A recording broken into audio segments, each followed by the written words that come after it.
박경수의 아침 저널 3부 시작합니다. 월요일 3부에서는 생생한 경제 이슈들을 짚어봅니다. 한양대 겸임 교수를 맡고 계시죠. 또 경기도 경제과학진흥원 이사이신데 이상석 교수 전화 연결해서 경제 얘기 나눠보도록 하겠습니다. 이상석 교수님 안녕하세요. 네, 안녕하세요. 네, 오늘 아무래도 이 물가 네. 얘기부터 좀 해야 될 것 같아요. 맞습니다. 미국을 필두로 해서 전 세계 주요 국가들의 이 물가 상승 수준이 심상치 않은데 우리나라도 예외가 아닌 것 같아요. 맞습니다. 현재 물가 상승 압력이 각 나라 중앙은행에서 예측했던 그런 수준을 훨씬 더 넘어서고 있다는 거 많은 분들이 다 인지하고 계실 겁니다. 네. 두 가지 정도 큰 요인이 지금 현재 크게 밀어붙이고 있다 이렇게 보고 있는데요. 첫 번째 압력은 바로 글로벌 국가들 간의 지역적인 요인이 있습니다. 아시다시피 러시아의 이런 우크라이나 침공으로 인해서 에너지, 또 식량, 원자재 이런 가격들이 아주 굉장히 요동을 치고 있죠. 네. 자, 이것이 물가 상승의 단기적인 그런 급등을 부추기는 압력으로 작용을 하고 있다 이렇게 보고 있는데요. 여기다 또 한 가지 안 좋은 뉴스가 발생을 했습니다. 바로 엎친 데 덮친 격으로 전 세계 무역 물류의 물동량 1위 국가 중국의 이 상하이라는 도시에서 최근에 코로나 확산 때문에 정부가 상하이시를 한 달 가까이 봉쇄하게 되면서 물류 관련 운임비가 크게 상승하게 하면서 이벤트적이고 또 단기적인 물가 상승 압력을 부채질하고 있습니다. 아니 상하이는 외신을 통해서 보면 네. 지금 코로나가 지금 막바지인데 상하이만 그렇죠. 많이 창궐 하고 있는 것 같아요. 아무래도 이 제로 코로나를 주장했었던 국가이기 때문에 우리나라도 상대적으로 다른 국가들에 비해서 이 코로나가 확산되는 시기가 좀 늦지 않았었습니까? 네. 네, 그런데 이제 이런 부분들이 중국 내에서 좀 크게 확산되고 있는 것이죠. 인구도 좀 많고 규모도 좀 크니까 많이 좀 걱정이 되는 부분입니다. 예. 그러니까 이 물가 상승의 첫 번째 이 대외적인 요인은 바로 러시아의 우크라이나 침공 그리고 중국 네. 상하이의 이 코로나 확산 이 두 가지를 이제 원인으로 꼽으셨는데 네. 국내 요인도 좀 있지 않을까요? 네, 맞습니다. 자, 일단 국내 요인은 그간 유지해왔던 저금리 또 양적 완화 정책 결국 시장의 유동성을 계속적으로 높여주게 되면서 시장 내에서의 혈액 순환을 점점 빨리 했다는 거죠. 네. 피가 계속 좀 빨리 돌다 보니까 당연히 물가가 상승하게 되는 혈압이 높아지는 그런 상황이 일어났습니다.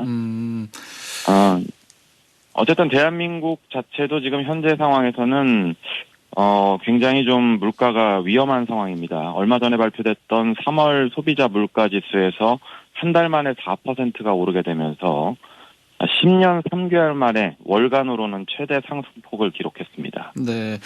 이게 지금 많이 올랐다는 얘기는 많이 듣고 피부로 느끼지만 그렇죠. 이게 20년 만에 이 최고치였다고 하잖아요. 이게 참 엄청난 것 같고요. 그렇죠. 한국은행에서도 이런 결과를 좀 가볍게 받아들일 수는 없을 것 같아요. 네, 이번에 하는 총재가 이창용 총재로 이제 신임 총재로 바뀌게 됐는데요. 네.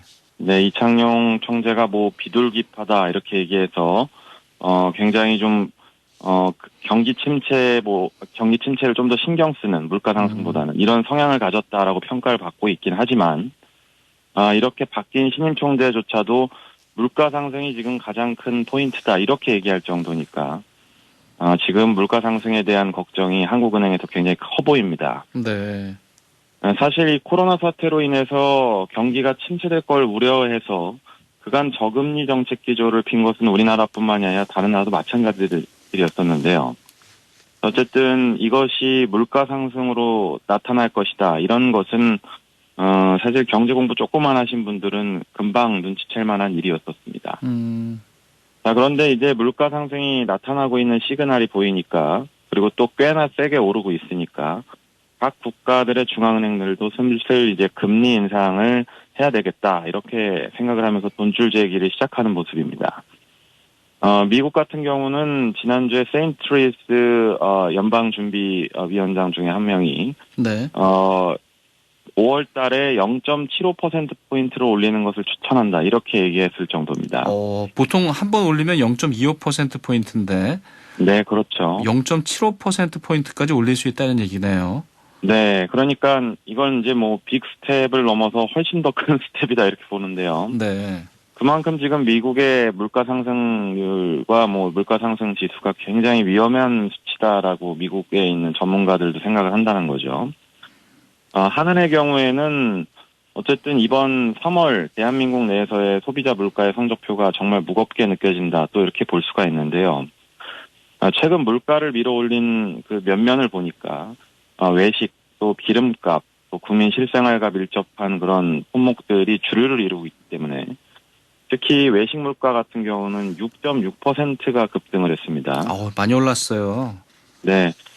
IMF 당시를 경험했을 때 1998년 4월 달에 급등했던 수치 이후에 거의 20년 만에 가장 큰 한 달에 오른 외식 물가 수치였는데요. 네.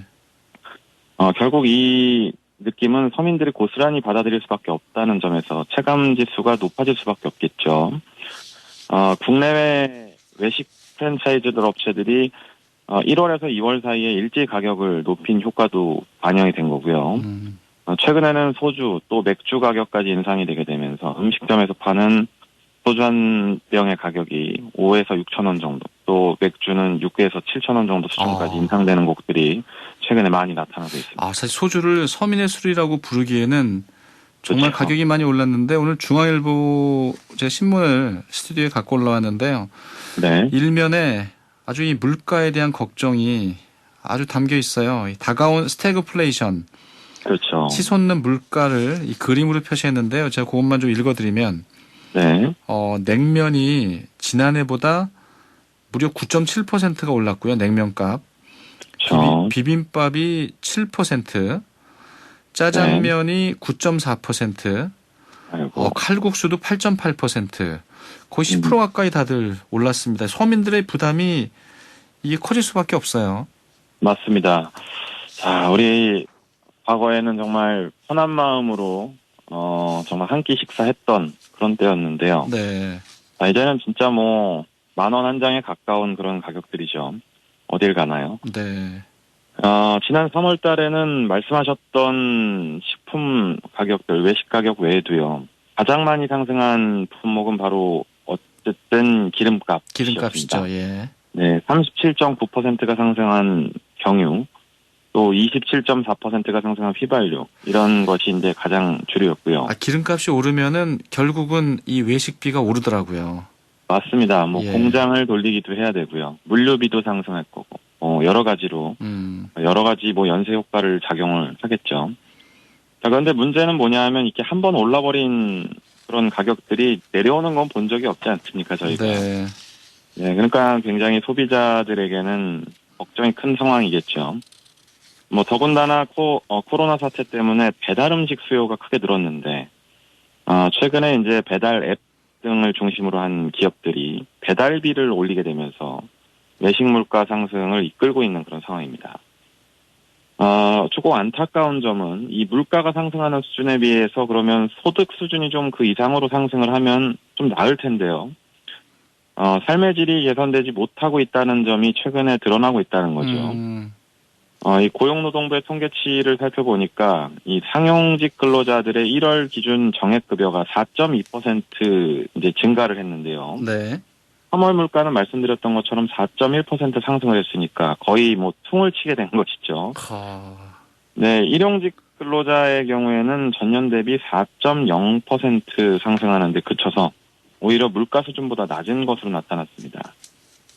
물가 상승이 비단 우리나라만의 문제는 아니니까 현재 세계적으로 돈줄을 잴 그런 흐름이 이어질 가능성도 좀 높은데요. 네. 어쨌든 이 금리가 지속적으로 상승할 가능성이 매우 높기 때문에 이런 부채 관리라든가 또는 대출 관리 이런 것에 좀 큰 관심을 둬야 되는 그런 시기입니다. 네. 참 물가가 걱정입니다. 좀 맞습니다. 우크라이나 이 전쟁도 좀 끝났으면 좋겠고요. 예. 그렇죠. 상하이의 또 이 코로나도 또 좀 마무리가 됐으면 좋겠고 아무튼 걱정이 큰데 주제를 좀 바꿔보면 네, 우리나라의 이제 대외 의존도가 높잖아요. 한 70%에 달한다고 하는데 맞죠. 최근에는 이제 곡물 우리가 이 먹는 이 네, 곡물과 관련된 자립도가 너무 낮아져서 좀 걱정이 좀 커지고 있다고 하는데요. 맞습니다. 자, 굉장히 좀 주목해야 될 부분이기 때문에 좀 가져와 봤습니다. 식재료, 또 가축사료 등으로 사용되는 대표적인 곡물, 이렇게 들어보라 하면 밀, 옥수수, 콩, 이렇게 세 개 정도를 들겠죠. 밀, 옥수수, 콩 그렇죠. 네, 맞습니다. 자, 그런데 이 생산량을 소비량과 항상 비교를 해서 내는 수치를 곡물 자급률, 이렇게 얘기를 합니다. 네. 예를 들어서 우리나라 국민들이 사용하는 한 해 동안의 곡물량이 100이라고 쳤을 때 우리나라 국토에서 생산되는 한 해 동안의 곡물 총량, 이것을 비율로 따지면 우리나라가 만약에 20이다 이렇게 얘기하면 20%의 곡물 자급률을 가진 국가다 이렇게 말을 할 수가 있는데요. 네. 최근에 당연히 생산에 비해서 소비량이 컸겠죠. 대한민국 같은 경우는. 그러니까 타국가에서 생산되는 곡물에 기댈 수밖에 없는 것이었었는데, 그러니 뭐 취약한 경제 구조를 가지고 또 식량에 대한 그런 자립도가 굉장히 낮은 국가다 이렇게 이제 의미를 할 텐데요. 네. 주목해야 되는 점은 얼마 전에 발표됐던 유엔의 식량 농업 기구에서 대한민국의 곡물 자급률 데이터를 분석을 해보니까 사상 처음으로 20% 선이 붕괴가 됐습니다. 19.3%만이 의존하지 않는 것이고 거의 80%가 넘는 부분을 대외에 의존하고 있다 이런 결과가 나왔다는 겁니다. 이 교수님이 얘기하실 때 우리나라의 이제 곡물 자급률이 얼마나 될까 좀 귀를 네. 쫑긋 세우고 있었는데 20%가 안 되는 거네요. 맞습니다. 이게 정말 상당히 좀 심각하다 이렇게 느껴지는데 네. 이게 사실 실제도 굉장히 심각한 수준이죠. 객관적으로 봐도. 네, 그렇죠. 우리가 이제 먹고 사는 문제는 없는 국가다라고들 알려져 있는데, 네. 혹시나 뭐 우크라이나, 러시아 상황들처럼 극단적인 상황에 이르렀을 때, 국민들에게 가장 큰 힘이 되는 것 중에 하나가 바로 이런 식량 자급률 같은 수치겠죠. 유엔 식량 농업 기구에서 각 국가들의 곡물 자급률 데이터를 작성한 것이 벌써 20년이 됐습니다. 자, 이때 처음에 조사할 때만 하더라도 대한민국의 자급률이 30.9%였었는데요. 2000년에는 우리가 30%를 넘었군요. 네네. 그런데 20년 만에 무려 11.6%포인트나 추락을 했습니다. 국내 소비되는 곡물 중에 80% 이상이 해외에서 수입된다 이런 뜻이니까 우리가 지금 현재 부강한 국가가 된 것은 맞지만 오히려 곡물에 대해서는 의존도가 더 커졌다 이렇게 보는 겁니다. 이 수치가 왜 심각하느냐? 경제협력개발기구 OECD에서 38개국 중에서 지금 꼴찌 수준입니다. 거의 192%의 자급률을 지니는 캐나다, 또 120%에 이르는 미국, 여기 등의 국가들랑은 정말 비교도 할 수 없는 수준이고요. 우리와 비슷한 경제 구조를 가지고 있다. 이렇게 알려져 있는 일본조차도 27.3%로 우리보다는 상당한 격차를 보인다는 거죠. 불과 20년 전까지만 하더라도 일본이 우리보다 순위가 낮았었습니다. 자급률이 그 당시 때는 26.6%로 대한민국의 30%포인트를 넘는 것보다도 높았는데요. 어쨌든 꾸준히 20대 중후반을 지킨 일본에 비해서 우리의 자급률은 빠르게 무너지게 되면서 식량 안보에도 빨간불이 켜져 있는 그런 상황입니다.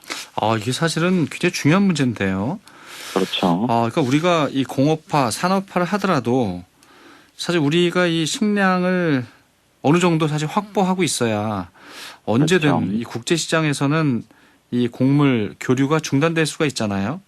맞습니다. 참 이게 걱정되는 상황인데 이런 부분들은 좀 이 많은 분들이 공감을 하고 또 이 여론화할 필요가 있을 것 같고요.